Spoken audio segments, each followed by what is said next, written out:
the first time I looked at Forge World and I was like, oh, hey, cool, that's, oh, holy, you guys did what? There's just way too much. You can't keep it all in your head at once. It was so beyond our production capability. We were just like, you know, that's crazy. We can't do that. I couldn't stop the artist who started creating it.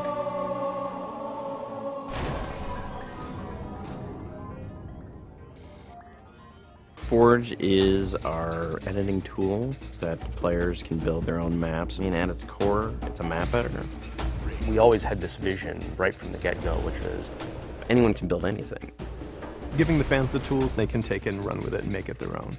Forge World actually started as 5 separate maps. And I said, wouldn't it be cool if, like, you could play this and go over there, and then play over there if you wanted? And Forge World was born. There were a lot of people telling us that, no, you cannot ship this as one big map. We have this awesome new automatically generated LOD system called impostering that makes objects that are really far away really cheap to draw. We're pushing what we can do with the Forge budget, so that lets us have many more objects up on the screen at once, which lets us put more objects into Forge. Interesting to take the Banshee or Falcon out for a spin in Forge World, because it actually takes a while to get from one end to the other. The second you come into this space, you should know that you're on Halo.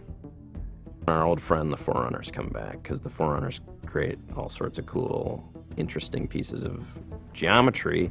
We wanted to give people a variety of locations that they could forge in a different way. So a gulch, an island, an interior, a very small outdoor pocket, and then the rock, which was kind of based off Ascension.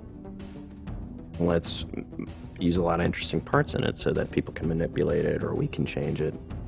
Why don't we bring back Blood Gulch and carve it all up into pieces so that people can start manipulating it in interesting ways. And then Sanctuary was the other one. The Cage and Paradiso, that's just Chad and I playing with the map editor and actually building cool maps within Forge World. I mean, we were doing that exactly how the fans would do that. we definitely looked at what we did in Halo 3 and said, what can we learn from this? It's one thing to build just a stunning amount of map variants, but like nobody was expecting Forge art, I don't think. Like that was just a completely, whoa, what? The Rube Goldberg machines, yeah, those are everywhere. In Halo 3, it was cool that you could move things around, but it was still kind of clunky. And we're like, we have to make this better. What are some of the tricks that the community is using, and how can we make those not be tricks and just make those be tools? We took that stuff and made it like a real feature. There's normal, phased, and fixed. So normal is like Halo 3 style, you know, it bumps into stuff when you let it go and it falls to the ground and moves around and stuff. And fixed is the same thing, except when you let it go, it stays exactly where it was. And then phased is the coolest because it means that while you're editing the object, it's not actually interacting with the environment.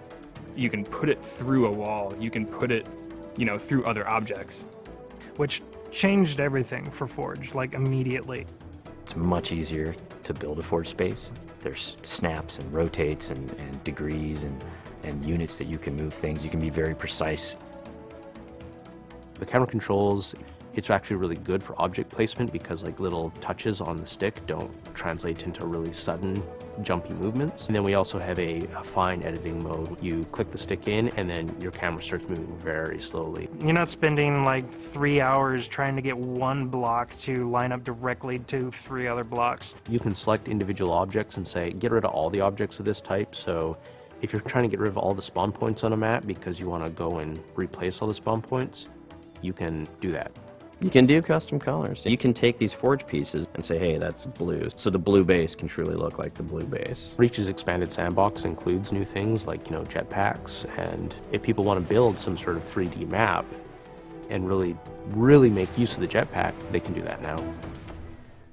Custom game options and Forge go together like peanut butter and jelly.